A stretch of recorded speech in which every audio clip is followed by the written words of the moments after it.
Naalala mo pa ba ang huling beses na bumangon ka mula sa kama at basta ka na lang tumayo?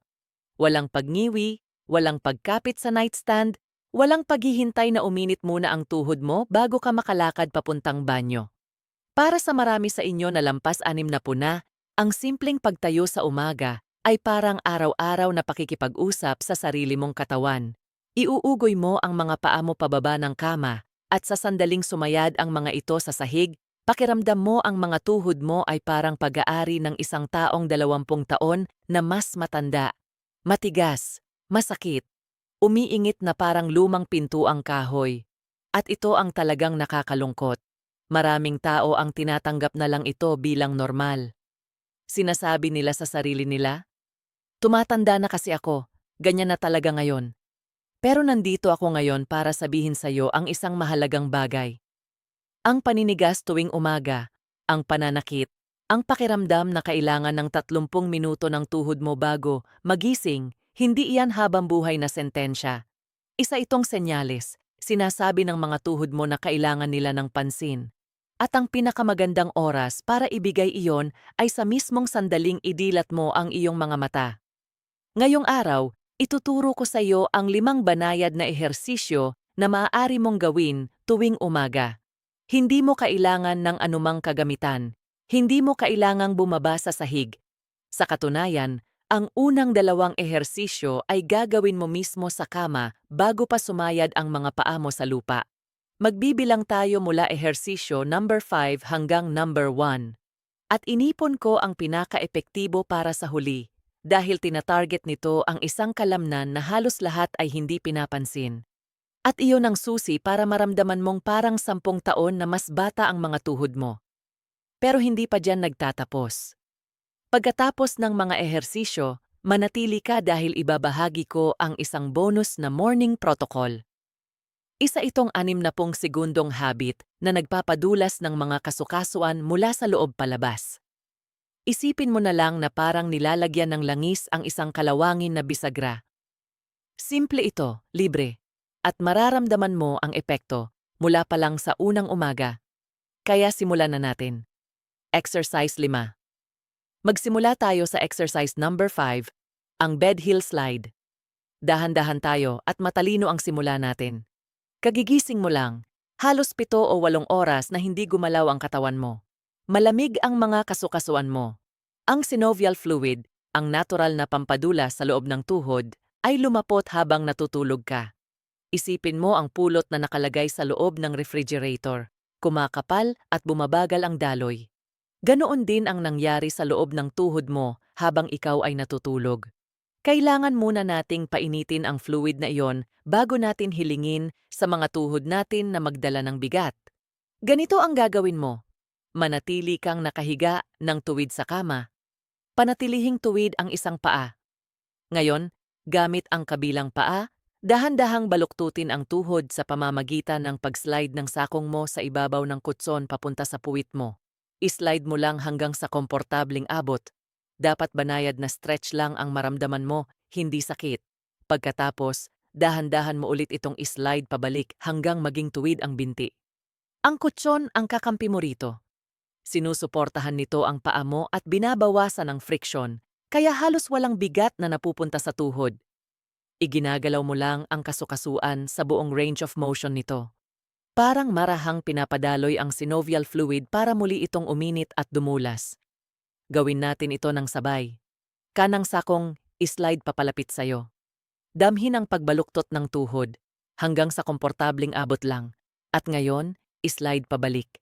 Makinis at kontrolado ang galaw. Walang bigla ang paghila. Ngayon naman ang kaliwang sakong, islide papasok. Damhin ang banayad na galaw sa tuhod. At islide pabalik. Isang mahalagang paalala. Huwag mong pilitin na maabot ng sakong mo ang puwit mo. Kung kalahati lang ang nababaluktot ng tuhod mo, ayos lang iyon. Bawat umaga ay magkakaiba. May mga araw na mas maluwag ang galaw, may mga araw na mas limitado. Pakinggan mo ang katawan mo. Ang layunin ay galaw, hindi lalim. Gawin ito ng 10 beses sa bawat paa. Aabutin ka lang ng mga 2 minuto. Pagkatapos mo, mapapansin mo na mas maluwag na ang pakiramdam ng mga tuhod mo, mas mainit, mas handang makipagtulungan. at hindi ka pa nga bumabangon sa kama. Moving on to exercise 4, number 4. Nasa kama pa rin tayo. Ang tawag dito ay lying quad set. Ang quadriceps mo ang malaking kalamnan sa harap ng hita. Ito ang pangunahing kalamnan na sumusuporta at nagpoprotekta sa kasukasuan ng tuhod. Kapag malakas at aktibo ang kalamnan na ito, para itong natural na knee brace. Kapag mahina o hindi masyadong ginagamit, ang tuhod mo ang sumasalo ng lahat ng stress at bigat. Narito ang problema. Pagkatapos ng isang gabing tulog, ang quadriceps mo ay parang naka-off talaga. Tulad mo, natutulog din ito. Kapag tumayo ka at naglakad na parang tulog pa ang quad mo, ang mismong tuhod ang sasalo ng lahat ng impact.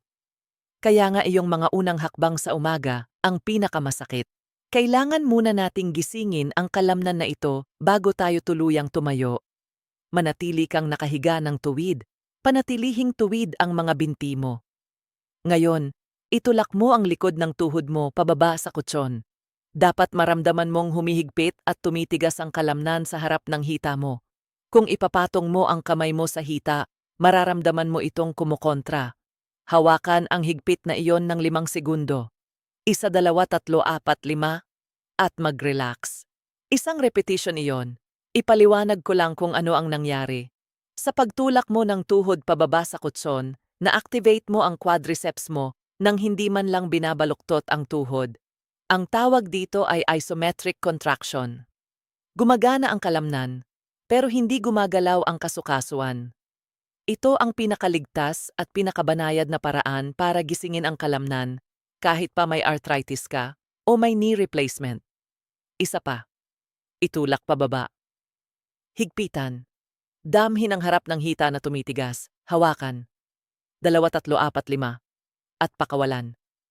Kapag nag-relax ka, siguraduhin talagang luluwag ng buo ang kalamnan.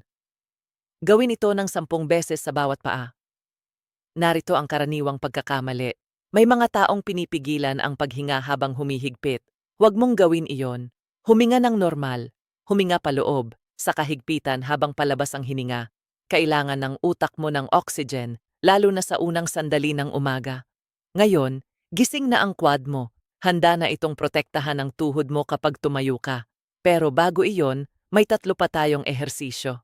Mga kaibigan, bago tayo magpatuloy, may maliit lang akong pakiusap. Kung nakakatulong ito sa'yo, o may kakilala kang nahihirapan sa paninigas ng tuhod tuwing umaga, sana ay maglaan ka ng sandali para pindutin ang like button at mag-subscribe sa channel. Ang simpleng pag-click mo ay makakatulong para maabot ng video na ito ang mas marami pang nakatatanda na nangangailangan ng mga ehersisyong ito. Maraming salamat at ituloy natin. Ngayon ay uupo na tayo. Iugoy mo ang mga paa mo pababa sa gilid ng kama. Ito ang exercise number 3, ang seated knee extension. Umupo sa gilid ng kama o sa isang matibay na upuan. Dapat nakalapat ang mga paa mo sa sahig. Umupo ng tuwid. Ngayon, dahan-dahan mong iunat ang kanang paa mo sa harap. I-extend ito hanggang sa maging tuwid ang tuhod hanggat komportable. Ituro ng bahagya ang mga daliri ng paa pataas sa kisame. Dapat maramdaman mong nagtatrabaho ng mabuti ang quad mo. Hawakan ang posisyong ito ng 3 segundo. Pagkatapos, dahan-dahan mong ibaba ang paa pabalik sa sahig. Huwag basta ibagsak. Kontrolado ang pagbaba. Sa totoo lang, mas kapaki-pakinabang sa kalamnan ang mabagal na pagbaba kaysa sa pag-angat. Kapag nakaupo ka na nakalapat ang paa sa sahig at saka mo inuunat ang binti, pinapagana mo ang quadriceps sa buong range of motion nito sa ilalim ng napakagaan na load, bigat lang ng ibabang bahagi ng binti mo. Dito nabubuo ang tinatawag nating functional strength. Ginagaya nito ang eksaktong galaw na kailangan mo sa paglalakad, pag-akyat ng hagdan, at pagtayo mula sa upuan.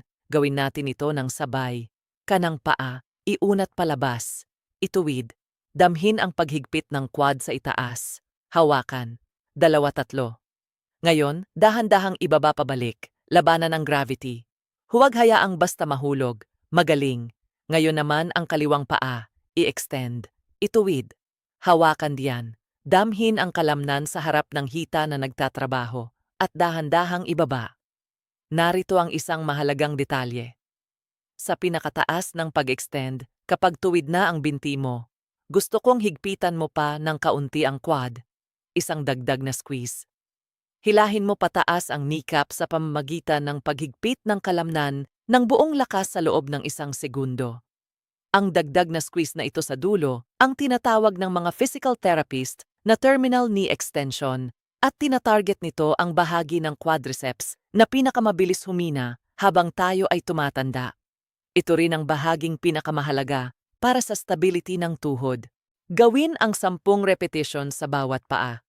Kung mas matigas o mas masakit ang isang tuhod kaysa sa kabila, unahin mo muna ang mas maayos na tuhod. Pinapainit nito ang katawan mo at binibigyan ng kaunting dagdag na oras ang mas matigas na tuhod. Exercise number 2, ang standing knee circles. Nakatayo na tayo ngayon pero huwag mag-alala, napakabanayad pa rin nito. Lalagyan natin ng natural na lubrication ang tuhod sa paraang hindi kayang gawin ng tuwid na galaw lang. Tumayo malapit sa pader o sa likod ng upuan para may hawakan ka kung kailangan. Paglapitin ng mga paa. Ngayon, bahagyang baluktutin ang mga tuhod, ilang pulgada lang. Ipatong ang 2 kamay sa ibabaw ng mga kneecap. Gagawa ka ng mababagal at makikinis na bilog gamit ang mga tuhod mo. Igalaw pa kanan, pasulong, pakaliwa at pabalik, parang hinahalo mo ang laman ng isang palayok gamit ang tuhod. Ganito ang galaw. Mga kamay nasa tuhod. Maliit na bilog pa kanan. Panatilihing maliit ang bilog. Hindi tayo gumagawa ng malalim na squat. Banayad na pag-ikot lang. Damhin kung paano gumagalaw ang kasukasuan sa iba't ibang direksyon. Ang cartilage mo ay naiipit at nare-release mula sa iba't ibang anggulo, kaya naipapahid ang synovial fluid sa lahat ng bahagi na kailangan nito. Gawin ang 10 bilog pa kanan. Pagkatapos, baligtarin ang direksyon. 10 bilog pa kaliwa. Ngayon, ito ang detalyeng nagpapabisa talaga sa ehersisyong ito. Habang umiikot ka, pansinin mo kung may bahagi ng pag-ikot na medyo matigas o may naririnig kang parang click. Iyon ang bahagi na mas nangangailangan ng lubrication. Kapag natukoy mo ang spot na iyon, mas bagalan mo pa ang galaw. Maglaan ka ng kaunting dagdag na oras doon. Huwag mo itong iwasan. Dahan-dahan mong galawan.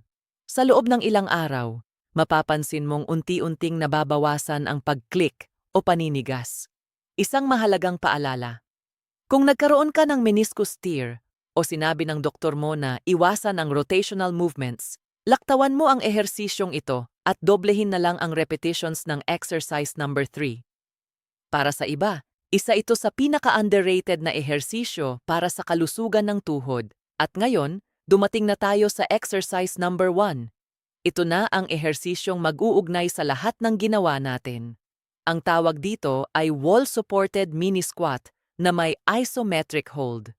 Tina-target nito ang isang muscle group na halos lahat ng lampas 60 ay napabayaan na, ang VMO o vastus medialis oblique. Ito ay yung hugis patak na kalamnan sa loob na bahagi ng tuhod, kaagad sa itaas ng kneecap. Kapag mahina ang muscle na ito, hindi maayos ang galaw ng kneecap. Lumilihis ito palabas kapag naglalakad ka o umaakyat ng hagdan at kumikiskis sa buto. Ang ganitong misalignment ay isa sa pinakakaraniwang sanhi ng pananakit ng tuhod sa mga nakatatanda. Kapag pinalakas mo ang VMO, hinihila nito ang kneecap pabalik sa tamang uka at kapansin-pansing nababawasan ang sakit. Ganito natin ito gagawin. Tumayo ng nakasandal ng patag ang likod sa pader. Ilayo ang mga paa ng mga isang talampakan mula sa pader. Ihiwalay ang mga ito ayon sa lapad ng balikat. Ngayon, dahan-dahan mong islide pababa ang likod mo sa pader habang binabaluktot ang mga tuhod. Pero ito ang napakahalagang instruksyon. Huwag kang lalalim. Huminto ka kapag ang tuhod mo ay nakabaluktot ng mga 30 degree lang. Kaunting baluktot lang iyon. Kung iisipin mo na parang orasan ang posisyon ng hita mo para itong nakaturo sa mga 11:00, malayo pa sa posisyong nakaupo. Bakit mababaw lang? Dahil pinakaaktibo ang VMO sa unang 30 degrees ng pagbaluktot ng tuhod. Kapag lumalim ka pa, ang mas malalaking quad muscles ang sasalo ng trabaho at tatama rin na naman ang VMO. Gusto nating ma-isolate ang inner muscle na iyon. Ngayon, hawakan ang posisyong iyan. Idiin ang likod sa pader. Higpitan ang mga hita, lalo na ang panloob na bahagi sa itaas ng kneecap. Hawakan ng 10 segundo, damhin ang init o hapdi. Iyan ang VMO mo na nagigising. Maaaring manginig ito. Normal lang iyon. Malamang ilang taon din itong hindi masyadong nagamit. Magbilang tayo, idiin sa pader. Higpitan. 1, 2, 3, 4, 5, 6, 7, 8, 10.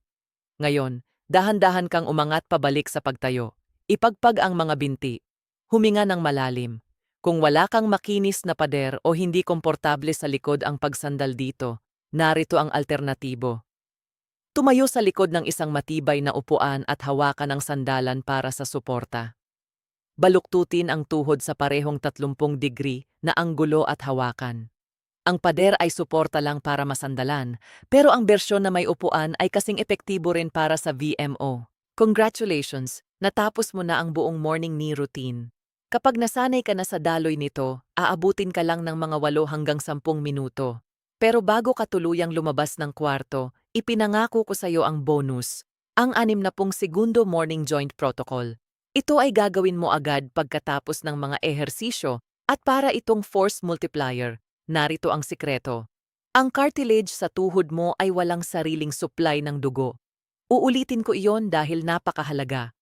Hindi tulad ng mga kalamnan na may mga artery at vein na direktang naghahatid ng dugo. Ang cartilage mo ay umaasa lang sa synovial fluid para sa nutrisyon. At ang synovial fluid ay gumagalaw lamang kapag gumagalaw ang kasukasuan. Kaya napakahalaga ng mga ehersisyo natin. Pero may isa pang mahalagang factor, hydration. Pagkatapos ng 7 o 8 oras na tulog, dehydrated ang katawan mo. Mas malapot ang synovial fluid. Ang cartilage mo ay nakababad sa mas kaunting fluid buong gabi. Pinapaandar ng mga ehersisyo ang fluid, pero kailangan din natin itong mapunan muli. Narito ang protocol. Pagkatapos mong matapos ang mga ehersisyo, uminom ka agad ng isang buong baso ng tubig na room temperature, huwag malamig na may yelo. Mas mabilis maabsorb ng tiyan ang tubig na hindi malamig. Habang umiinom ka, gawin mo ang 10 mababagal at buong ankle circle sa bawat paa.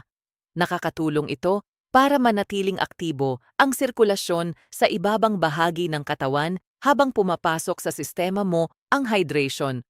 Iyon lang. Tubig at ankle circles.